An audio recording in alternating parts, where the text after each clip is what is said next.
But when it first started, I thought to myself, I don't see how this is going to be productive, because whenever Spencer talks to some of these people who are kind of middle ground, I don't know, I just kind of get irked by it. But then some of the girls I talk with online were like, no, this is good because it'll bring normies around to our ideas. And then I saw that it had like 12,000 people watching, and I thought, whoa, yeah, this will be good.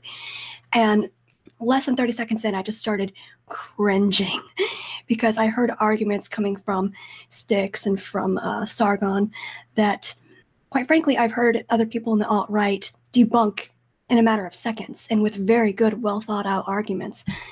And I honestly thought that Sargon presented himself pretty poorly with some of the arguments he was presenting. He went off on the whole, what is white? What is white? What are your requirements for being white?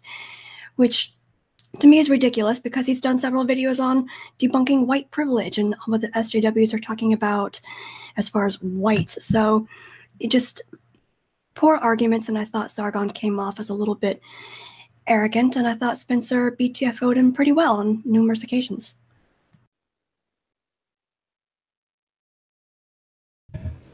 Well, you're gonna, yeah, I think Tara was going to ask me to come in there. People are probably going to expect me to say something quite harsh about Sargon, something along the lines of, oh, I think he's a dickhead and he made a fool of himself. Well, I'm actually not going to say that. I've watched Sargon in a number of debates, actually, against SJWs. I watched one of him live, actually. It was a public conference, and he was very good, actually. He was very calm. He was very cool. He was very collected. He made an utter fool of the SJW who he was debating against. He was also very, very funny, and he came across as quite a likable and relatable person. And that really surprised me, how good he was in front of a live audience. So when I heard this debate was on, I actually thought, this is going to be good. Now, I had total faith in Richard Spencer. I've never really seen Richard Spencer. Well, I've never ever seen Richard Spencer say anything that's been disastrous or bad. And when I've seen him debate with people, especially the press, he always outdoes them quite easily. So when I saw Sargon have this complete breakdown, it was quite interesting, really, because when he debates SJWs, he always seems to have the upper ground, and they behave in a very immature manner. They straw man him. They get very frustrated. They use outliers to prove points rather than talking about majorities or general rules. And all of this makes them look very, very, very silly. So he'll say something like, oh, well, you know, you can't legislate for women being in the military. And they'll go, well, this one woman out of a million applicants did better than some of the men. What are you going to do about that? And then he just laughs and turns it around on them. And it's very, very good to watch him do that. But the other night, it was almost like a role reversal.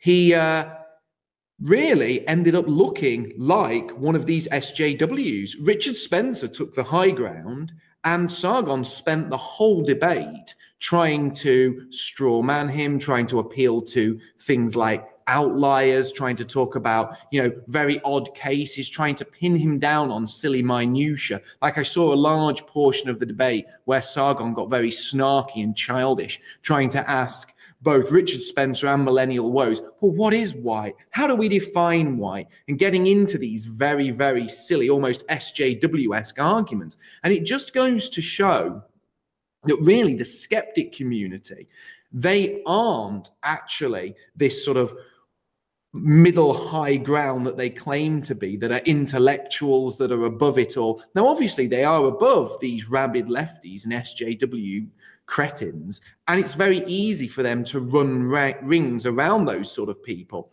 But really, that's almost like taking a heavyweight boxer who's competed for years and, you know, has won plenty of belts, and starting him off against somebody who it's their first fight or their first time in the ring. They're always going to run rings around SJWs. They're always going to run rings around the left.